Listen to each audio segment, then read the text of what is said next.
기도합니다. 참 좋으신 하나님, 주님이 우리의 구원자가 되십니다.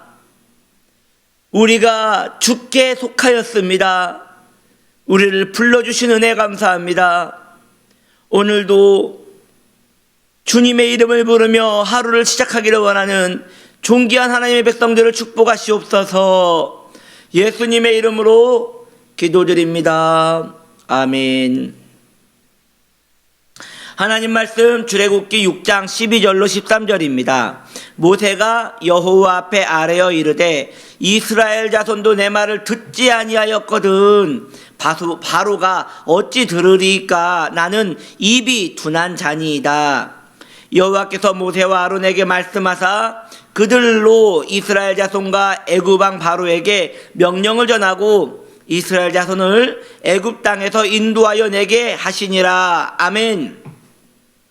오늘 말씀의 제목은 말돌리기입니다.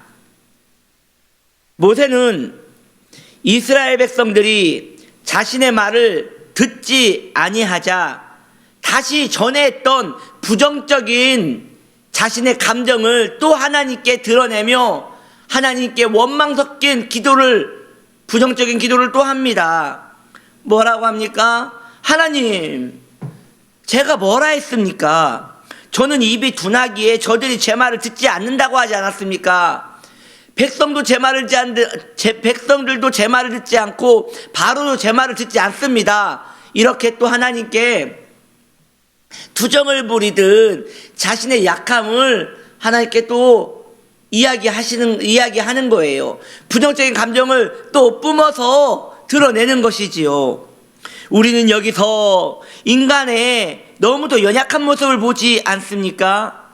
인간은 자신의 약함을 결국 극복하지 못하는 것이에요. 어느 정도 이겼다가도 또 넘어지고 어느 정도 이겼다가도 또 넘어지는 것이죠. 우리는 다른 이들에게 자신의 약함에 대한 이야기를 종종 이야기를 합니다.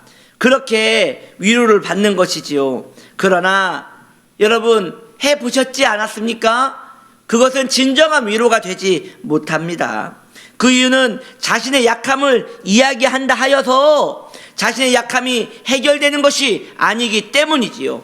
약함은 약함 그대로 가지고 사는 것입니다. 그러면 하나님께서 그 약한 모습대로 사용하십니다. 그것은 부정적인 이야기를 해야 할 내용이 아니라 하나님의 긍휼을 더 구하는 기도의 제목이 되어야 한다는 것이죠. 우리의 약함은 위로받을 내용이 아니라 하나님께 긍휼을 입을 제목이어야 한다는 것입니다. 여튼 모세의 그 부정적인 질문에 하나님께서 어떻게 대응하십니까? 하나님은 그 질문에 대답하지 않으시고 말을 돌려 다른 이야기를 하십니다. 결국 너와 아론은 나의 백성을 구출할 것이다, 이렇게 얘기합니다. 너무 재밌지 않습니까? 모세는 하나님 제가 뭐라고 했습니까? 저는 입이 둔한 자라고 하지 않았습니까? 백성도 제 말을 듣지 않는데 바로가 내 말을 듣겠나이까 하면서 또 원통함을 호소하는데 하나님께서는 걱정하지 마라, 내가 너를 도와주리라, 이런 식으로 얘기하지 않으시고 너랑 아론은 백성들을 구출할 것이다 하고 말을 맺어버리시는 것이에요. 여기서 볼 때 사람의 생각은 그리 중요하지 않습니다. 심지어 사람의 그 연약함은 하나님의 일에 방해가 되지 않습니다. 어차피 연약한 줄 알고 하나님께서 우리와 함께 시작하신 것입니다. 연약한 인생이시여, 언제까지 나는 연약한데 어찌해야 하느냐고 하나님께 원망만 하시겠습니까? 언제까지 그렇게 하나님 앞에 자신의 약함을 드러내며 주님 나는 연약하니 나는 못합니다 라고 하겠습니까? 그렇게 하지 마십시오. 차라리 하나님이 도와주시니 할 수 있습니다 라고 외치며 나아가십시오. 그리고 차라리 침묵하며 하나님의 일하심을 바라보십시오. 그러면 실망치 않으실 것입니다. 우리 하나님은 우리를 포기치 않으십니다. 결국 주님의 영광을 이루어내실 것이에요. 우리는 도구에 불과합니다. 우리의 상태 중요하지 않습니다. 주님은 하시고자 하는 일을 결국 행하실 것입니다. 나의 상태보다 중요한 것은 하나님의 위대하심입니다. 아멘. 계속 자신의 연약함에 집중하는 것은 옳은 자세가 아니에요. 차라리 말을 돌려 하나님의 위대하심을 찬양하십시오. 차라리 부정적인 나의 말을 돌려 하나님의 신실하심을 이야기하십시오. 결국 회복시킬 하나님을 노래하십시오. 결국 우리는 그렇게 회복이 되고 말 것입니다. 그러므로 존귀한 하나님의 성도님들이여, 여러분의 상태에 집중하지 마십시오. 여러분의 환경에 집중하지 마십시오. 내 눈에 보기에는 연약해 보이고 내 마음에 느껴지기에는 너무도 두려운 마음이 들 수 있습니다. 모세와 같이 바로 앞에 서기가 두렵고 모세와 같이 백성들 앞에 서기가 두려울 수 있습니다. 그것은 나의 상태입니다. 거부할 수 없겠지요. 그러나 중요한 것은 하나님은 그런 줄 알고 시작하신 분이십니다. 하나님께서 저와 여러분을 믿고 일을 시작하셨겠습니까? 말도 안 되지요. 나도 나를 못 믿는데 말이죠. 할렐루야. 주님께서는 주님의 일을 하실 분입니다. 그러면 우리는 왜 이 일에 투입된 것입니까? 왜 우리는 하나님의 일에 투입된 것입니까? 하나님께 영광을 돌리기 위해서요. 하나님을 기뻐하기 위해서요.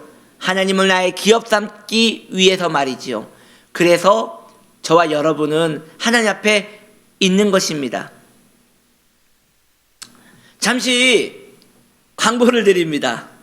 저는 오늘 남원하고 광주를 부모님 뵈러 가려 합니다. 수요일에 올라올 예정이고요. 그래서 내일 모레 화수 새벽 예배는 광주에 있는 우리 장모님 교회에서 온라인으로 새벽 예배를 드릴 예정입니다.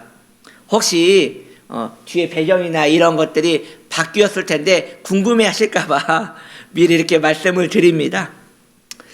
사랑하는 성도님들이요, 명절 어찌 보내시겠습니까? 이제 3일간 계속 쭉 명절인데 어찌 보내시겠습니까? 마음을 무장하십시오. 여러분의 환경을 보고 마음이 움직이지 마시고 하나님의 일하심이 여러분의 가정과 여러분의 친지들에게 함께 있어서 모든 사람들이 그리스도 앞에 돌아올 것을 바라보며 하나님의 일하심을 바라보십시오. 안 된다, 불가능하다, 저 사람은 절대 예수 안 믿을 것이다, 이런 생각하지 마시고 하나님은 일하신다, 하나님은 도와주신다, 하나님은 기필코 해내실 것이다 하면서 주님의 편을 들어주십시오. 그렇게 부정적인 마음에 머물지 마시고 말을 돌려 거룩한 말, 승리의 말, 회복의 말, 긍정의 말을 하시는 저와 여러분 되시기를 예수님의 이름으로 축복합니다. 아멘. 기도하겠습니다. 주님, 이제 부정적인 상태에 머물지 않고 나의 언어를 바꾸어 하나님께 영광을 돌리며 승리 하나님을 찬양하는 우리의 모습 되게 하시옵소서. 오늘도 예수 그리스도 붙들고 살기를 소망하는 복된 성도인들의 삶을 붙드시옵소서. 예수님의 이름으로 기도드립니다. 아멘.